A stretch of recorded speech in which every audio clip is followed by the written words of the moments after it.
The company retreat was supposed to be 3 days of presentations, hiking, and team-building exercises.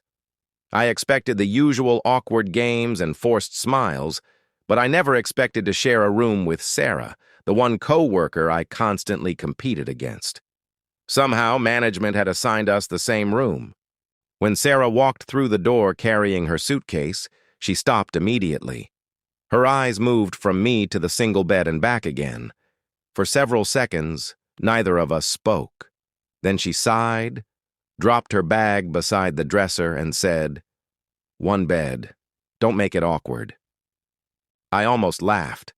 "Trust me, Sarah, awkward isn't my specialty. Losing arguments to you is."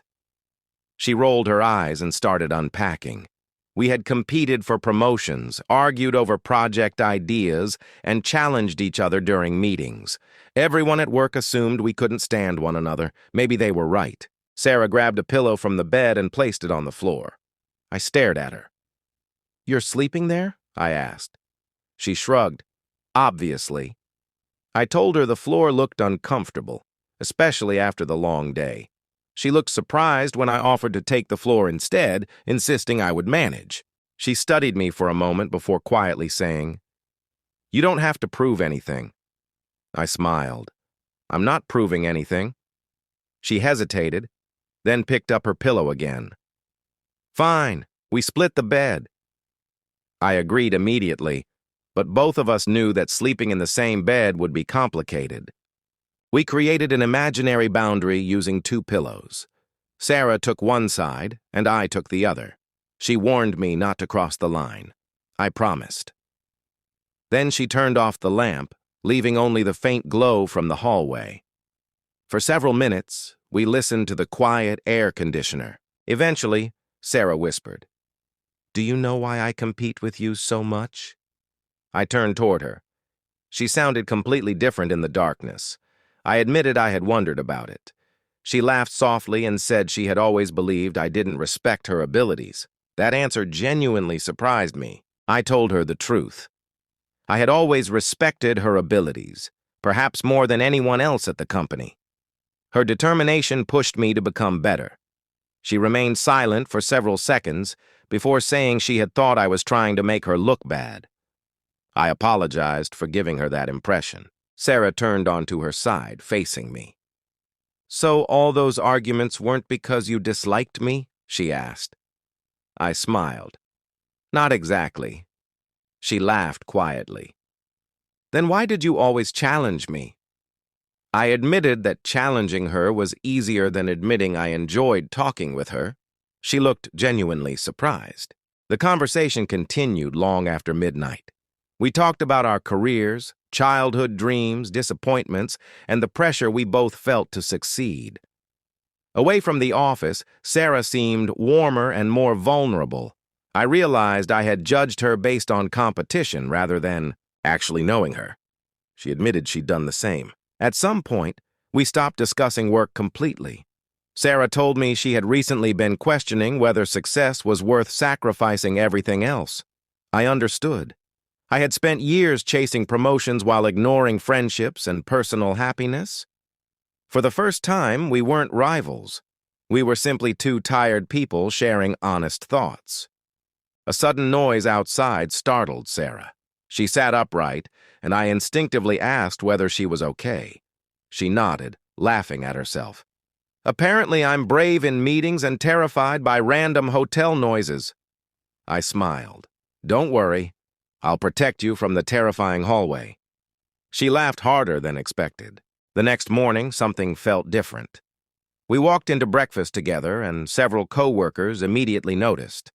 One teammate raised an eyebrow and asked whether we had survived sharing a room. Sarah looked at me, smiled, and answered, "Surprisingly well." Everyone laughed, but I noticed the way she kept looking at me afterward. During the first team-building exercise, Sarah and I were placed on opposite teams. Usually, we would have treated it like a championship final. This time, however, we encouraged each other. When she solved a difficult challenge, I applauded. When I completed mine, she congratulated me. Our rivalry had quietly changed into respect. Later that afternoon, we were assigned to build a wooden structure together. The task required communication, patience, and trust. We struggled at first, naturally falling into our old habit of arguing. Then Sarah stopped, looked at me, and laughed. "We're doing it again." I laughed too. We decided to actually listen. By sunset, our team had completed the challenge successfully. Sarah and I stood beside the finished structure, exhausted and smiling. She nudged my shoulder and said, "You're not as annoying as I thought." I replied, "You're still pretty annoying." She laughed and called me impossible, but her smile remained. That evening, we returned to our room. The single bed was still there waiting for us. Sarah looked at it and smiled. "Round two?" she joked.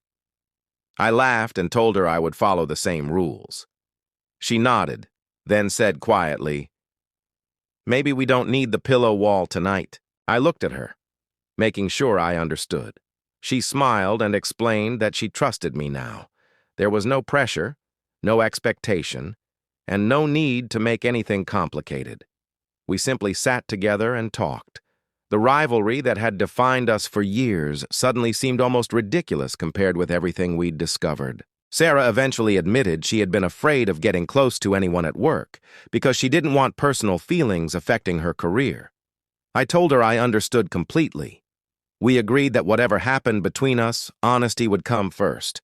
Neither of us wanted another competition. We wanted something genuine and peaceful. The retreat ended the next morning. On the drive home, Sarah sat beside me and looked out the window.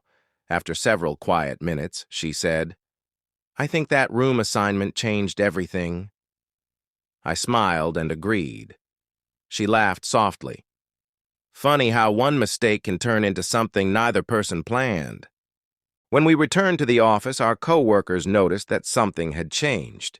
Sarah and I still challenged each other during meetings, but now there was laughter behind our disagreements. We worked together more naturally, defended each other's ideas, and stopped treating every project like a battle. Our rivalry had finally become friendship. A few weeks later, Sarah asked me to dinner. There was no dramatic confession or awkward speech. She simply said she wanted to spend time together outside work. I accepted immediately. Over dinner, we talked about the retreat and laughed about the ridiculous pillow boundary. Then Sarah reached across the table. "I still think you're annoying," she said with a smile. I laughed. "And you're still competitive." She nodded.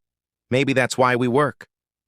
I smiled back, realizing the person I once considered my greatest rival had become someone I genuinely wanted beside me. Sometimes the biggest surprise isn't sharing one bed, but discovering who deserves your trust.